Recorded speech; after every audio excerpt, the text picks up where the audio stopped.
면죄부를 주었죠. 법무부 차관이었을 때는 최상병 수사외압의 핵심 피의자였던 이종섭 전 장관의 출국 금지를 법무부가 돌연 풀어주기도 했습니다. 여기에다 딸의 특혜 채용 의혹까지 검찰과 공수처, 새 특검 모두에서 전방위 수사를 받고 있습니다. 윤상문 기자가 보도합니다. 제3의 장소에서 비공개로 이뤄진 김건희 씨에 대한 검찰 조사 문제로 정권과 검찰 관계가 갑자기 껄끄러워졌던 시기. 김 씨 사건을 결론내지 못하고 퇴임한 검찰총장 후임으로 심우정 당시 법무부 차관이 임명됐습니다. 명태균 사건 관련해서 김건희 여사 처분 방향 어떻게 되실까요? 수고 많으시고요. 제가 취임사에서 말씀드릴게요. 검찰은 심 전 총장 취임 이후 그동안 미뤄왔던 김건희 씨 관련 사건을 잇따라 처분했습니다. 취임 12일 만에 김 씨의 디올백 사건은 직무 관련성이 없다는 이유로 무혐의 처리. 그리고 한 달 뒤엔 4년 넘게 끌었던 도이치모터스 주가 조작 사건도 증거가 없다며 면죄부를 줬습니다. 심 전 총장은 직무유기 혐의로 공수처에 고발됐는데 이를 김건희 국정농단 특검이 넘겨받으며 특검이 직접 수사하게 됐습니다. 순직 해병 특검도 예외가 아닙니다. 지난해 3월 법무부가 최상병 사건 외압의 핵심 피의자인 이종섭 전 장관 출국 금지를 풀어줬을 당시 법무부 차관이 심우정 전 총장이었기 때문입니다. 특검팀은 당시 결정 과정을 수사하기 위해 이미 심 전 총장을 압수수색했습니다. 수사기관인 공수처가 출국금지 해제를 반대한다는 의견을 냈음에도 불구하고 법무부는 이종섭 전 장관의 출국금지를 해제하였습니다. 심 전 총장은 서울 남부지검의 건진법사 관봉권 띠지 분실 사건에도 연루돼 대검 감찰팀의 수사 선상에도 오른 상황. 논의한 결과는 대검의 관봉권 폐기 상황을 보고했다는 거 하나, 그다음에 수사에 집중하자라는. 여기에 자신의 딸이 외교부에서 특혜를 받고 채용된 구체적인 정황이 드러나 공수처 수사까지 진행되고 있습니다. 자격 요건이 미달됨에도 불구하고 국립외교원에 채용이 합격되는 케이스가 있었는데요. 심우정 검찰총장 자녀입니다. 윤석열 정권 시절 논란의 결정을 내렸던 심우정 전 검찰총장. 이제 자신이 수장이었던 검찰은 물론 공수처와 특검 3곳 등 모두 5군데 기관에서 수사를 받는 처지가 됐습니다. MBC 뉴스 윤상문입니다.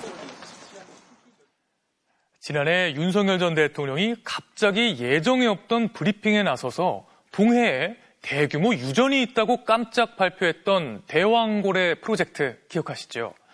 이후 사업성이 크게 부풀려졌다는 의혹이 잇따랐지만 정부는 석유와 가스를 시추하겠다며 1,200억 원의 예산을 썼는데요. 결국 모든 게 허상이었던 것으로 최종 결론이 났습니다. 시추 결과 가스가 차지하는 비율이 6%에 불과해서 사실상 그냥 물만 차 있는 거나 마찬가지였습니다. 이상민 기자가 보도합니다. 동해 대왕고래 구조의 시추 결과입니다. 가스 포화도가 6.3%에 불과한 것으로 분석됐습니다. 가스 포화도는 해당 공간에서 가스가 차지하는 비율로 나머지 93.7%는 그냥 바닷물이라는 얘기입니다. 시추 전 50에서 70%를 예상했던 것과는 정반대의 결과입니다. 기본적으로 한 20%, 30% 정도가 있어야만 우리가 개발을 할 수 있는 마지노선이라고 평가를 하기 때문에 그 밑으로 있는 것들은 사실은 없는 거나 마찬가지다. 발견된 소량의 가스조차 산업용으로 쓸 수 있는 열적 기원 가스가 아니라 단순히 생물체가 부패하면서 발생한 가스였습니다. 열적 기원 가스가 없었기 때문에 해당 공간이 석유와 가스를 가두는 트랩 모양인지도 확인할 수 없었습니다. 한국석유공사는 회수 가능한 가스를 발견하지 못했다며 대왕고래 구조는 경제성이 없다고 최종적으로 확인했습니다. 추가적인 탐사도 추진할 계획이 없다고 밝혔습니다. 정부는 지난해 12월 포항 앞바다 약 40km 지점의 대왕고래 구조에 시추선 웨스트 카펠라호를 투입해 47일간 탐사 시추를 진행했습니다. 이 과정에서 쓰인 예산은 1,236억 원이었습니다. 한편 석유공사는 대왕고래를 제외한 다른 유망 구조에 대한 투자 입찰에는 2개 이상의 해외 업체가 참여했다고 밝혔습니다. 예산이 전액 삭감된 동해 심해 가스전 개발 사업이 일단 중단 위기는 벗어난 겁니다. 석유공사는 제안서를 검토해 우선 협상 대상자를 선정할 예정입니다. MBC 뉴스 이상민입니다. 지난해 여당이었던 국민의힘이 총선에 참패한 뒤 윤 전 대통령은 갑자기 대왕고래 프로젝트를 발표하며 막대한 양의 석유와 가스가 매장됐을 가능성이 높다고 목소리를 높였습니다. 하지만 이미 세계적인 개발업체가 사업성이 없다며 철수했고 분석을 맡은 회사는 사실상 1인 기업이라는 사실이 알려지면서 큰 논란이 일었는데요. 발표부터 실패까지 의혹과 논란이 끊이지 않았던 지난 1년 3개월을 이지수 기자가 돌아봤습니다. 여당이었던 국민의힘이 총선에서 참패한 지 2달 만인 지난해 6월. 당시 윤석열 대통령은 예고도 없이 취임 후 첫 국정 브리핑을 열었습니다. 막대한 양의 석유와 가스가 매장돼 있을 가능성이 높다는 물리탐사 결과가 나왔습니다. 윤 전 대통령은 포항 영일만 일대에 우리나라 전체가 최대 29년간 쓸 만한 가스와 4년간 쓸 수 있는 석유가 매장돼 있을 가능성이 높다고 발표했습니다. 시추 성공 가능성이 20%에 달한다는 미국 기업 액트조의 분석 결과를 근거로 들었습니다. 20% is very good in a frontier basin. 하지만 앞서 1년 전 약 15년간 이 지역을 탐사했던 세계적인 개발업체 우드사이드가 유망성이 없다며 철수한 사실이 알려져 논란이 일었습니다.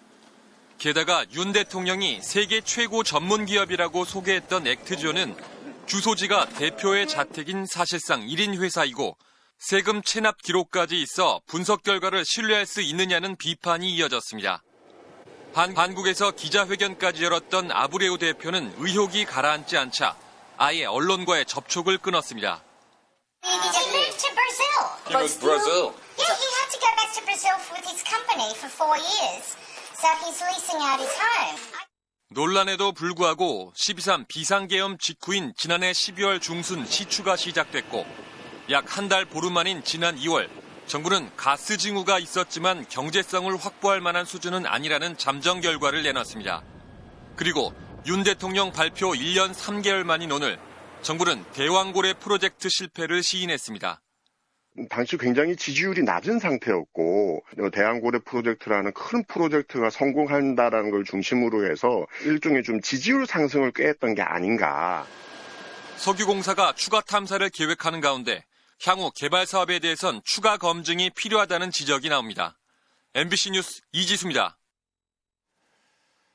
국민의힘은 야당 탄압을 규탄한다며 5년 8개월 만에 대구에서 대규모 장외 집회를 열었습니다.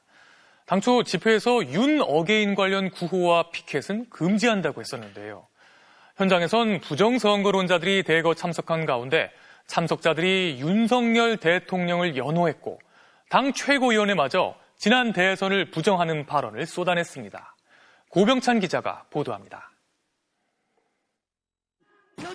곳곳에서 윤어게인, 스탑 더 스틸이 적힌 깃발이 보입니다. 국민의힘이 주최한 규탄대회에 윤석열 전 대통령 지지자들과 부정선거론자들이 집결한 겁니다.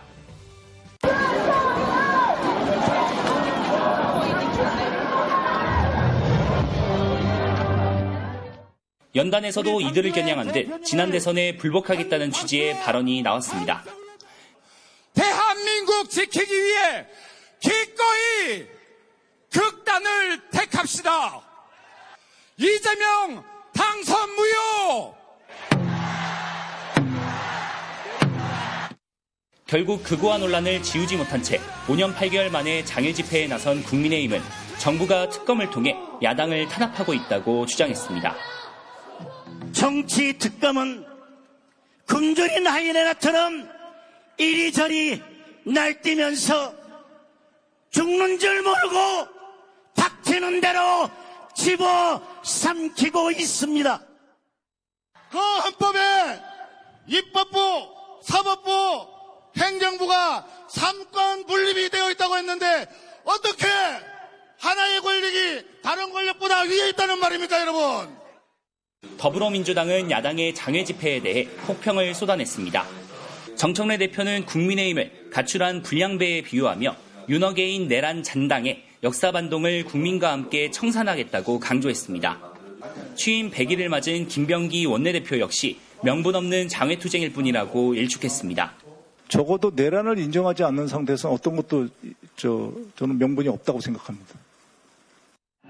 내일 대구에서 장동현 대표 취임 후 두 번째 현장 지도부 회의를 여는 국민의힘은 추석 전까지 대전에서 서울로 이어지는 이른바 경보선 투쟁을 통해 정부 여당을 겨냥한 현장 여론전을 이어갈 계획입니다. MBC 뉴스 고명찬입니다. 외국 기술자들에 대한 비자 신청 수수료를 우리 돈 1억 4천만 원으로 올리겠다고 발표했던 미국 트럼프 정부가 하루 만에 말을 바꿨습니다. 수수료를 매년 내야 한다고 했다가 신규 발급할 때 처음 한 번만 내면 된다고 밝힌 건데요. 한 번이라고 해도 비자 신청 수수료로 선뜻 1억 4천만 원을 낼 사람이 얼마나 될까요? 미국 내에서도 비판이 잇따르고 있습니다. 워싱턴에서 김재용 특파원이 보도합니다. 트럼프 정부는 원래 $1,000인 H-1B, 즉 전문직 비자 수수료를 100배 올리며 그것도 매년 갱신해야 한다고 발표했습니다. It's annual, and it's for total. It can be a total of 6 years. 당장 갱신할 때 적용되는지 그리고 기술 기업들이 피해보는 게 아니냐는 질문이 나왔지만 한마디로 남는 게 없어 경제적이지도 않을 테니 미국인들을 고용하라고 목소리를 높였습니다.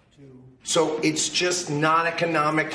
Train Americans, stop bringing in people to take our jobs. Everyone's going to be happy. And we're going to be able to keep people in our country that are going to be very productive people. 그런데 하루 만에 이 발표는 수정됐습니다. 대변인은 신청할 때만 내는 일회성 수수료고 기존 비자 소지자가 재입국할 때는 적용되지 않는다고 SNS에 밝혔습니다. 정책이 오락가락한 배경엔 H-1B 비자로 인재를 가장 많이 유치하는 업체가 아마존, 마이크로소프트, 메타, 애플, 구글 등 거의 다 미국 대기업이라 손해를 상당 부분 떠안아야 하고 무엇보다 뛰어난 인재를 외국에 뺏길 거란 언론과 전문가들의 비판이 깔려 있습니다. 이 정도도 몰랐을 리는 없는데 혼선이 발생한 건 무려 6개나 된다는 범마가 세력 내에서 스티브 배넌을 대표로 하는 포퓰리스트와 테크 보수파가 계속 충돌하기 때문이란 분석도 나옵니다. 하지만 더 중요한 건 이런 비자 제한에도 불구하고 첨단 분야에서 희망대로 전부 미국인이 고용될 거란 보장이 전혀 없다는 쓴소리가 곳곳에서 나온다는 점입니다. 좌충우돌하는 사이 기술 대기업들은 직원들에게 즉각적인 귀국 권고를 내렸고 H-1B 비자 소지자가 가장 많은 인도는 즉각 우려한다는 입장을 냈습니다. 워싱턴에서 MBC 뉴스 김재용입니다. 미국이 이렇게 전문직에 대한 비자 신청 수수료를 대폭 올리기로 한 데 이어 관광이나 단기 출장에 주로 쓰는 전자여행 허가, 이스타 수수료도 이달 말부터 2배로 인상하기로 했습니다. 미국 세관 국경보호국은 오는 30일부터 이스타 수수료가 기존 $21에서 $40, 우리 돈 5만 6천 원으로 오른다고 밝혔습니다. 이재명 대통령이 최대 다자외교 무대인 UN 총회에 참석하기 위해 내일 출국합니다. 이 대통령은 총회에서 대한민국의 내란 극복과 민주주의 회복을 알리고 한반도 평화 구축 방안 등을 언급할 전망인데요. 하루 앞선 오늘 자주국방에 대한 의지를 밝혔습니다. 김정우 기자가 보도합니다. 취임 직후 주요 7개국 정상회의로 다자외교 첫 발을 내딛었던 이재명 대통령이 최고 다자회의 무대인 UN 총회에 나섭니다. 민주 대한민국의 복귀를 선언하고 한반도 정책 등 우리 정부의 외교 비전을 제시하는 한편 인류의 평화와 번영을 이루어 나가기 위한 한국의 기여 방안에 대해서도 설명하실 예정입니다. 12.3 계엄을 극복한 한국이 민주주의 선진국으로 도약했다는 점을 알리고 기후위기 등에 대해 글로벌 책임국으로서 기여하겠다는 의지를 내비칠 전망입니다. 특히 한반도 평화에 대해 미국을 중심으로 페이스메이커 역할을 하겠다고 밝힌 만큼 한반도 비핵화를 위한 단계적 해법, 북한과의 대화 노력 등을 언급할 걸로 보입니다. 대통령실 고위 관계자는 국제 평화와 개발, 인권 가치를 논의하는 게 핵심이라며 구체적 제안보단 한반도 평화 정착에 대한 기본적인 입장을 낼 것이라고 전했습니다. 북한도 7년 만에 고위급 대표단을 파견하지만 대화는 어려울 거란 전망이 우세합니다. 대한민국 대통령으로서는 처음으로 유엔 안보리 공개 토의를 주재하는 한편 현지 한국경제설명회 투자 서밋에 참여하는 등 경제 행보로 국익 중심의 실용 외교도 펴겠다는 계획입니다. 출국 하루 전에는 자주 국방을 강조했습니다. 이 대통령은 장병 병력 수에 의존하는 과거형 군대가 아닌 스마트 정예 강군으로 재편해야 한다며 중요한 건 군사력과 국방력, 국력을 가지고도 외국 군대가 없으면 자주 국방이 불가능한 것처럼 생각하는 일각의 굴종적 사고라고 지적했습니다. 주한미군 역할 조정 등 한미동맹 현대화에 대한 우려를 겨냥한 거란 해석도 나왔는데 대통령실은 군 정예화에 대한 정부의 방향성, 자주국방 중요성을 강조한 것이라고 선을 그었습니다. 유엔을 통한 한미 정상회담은 계획에 없는 만큼 총회에서 동맹 현대화나 교착 상태인 관세 협상 등에 대한 논의가 이루어지긴 힘들 걸로 보입니다. MBC 뉴스 김정우입니다.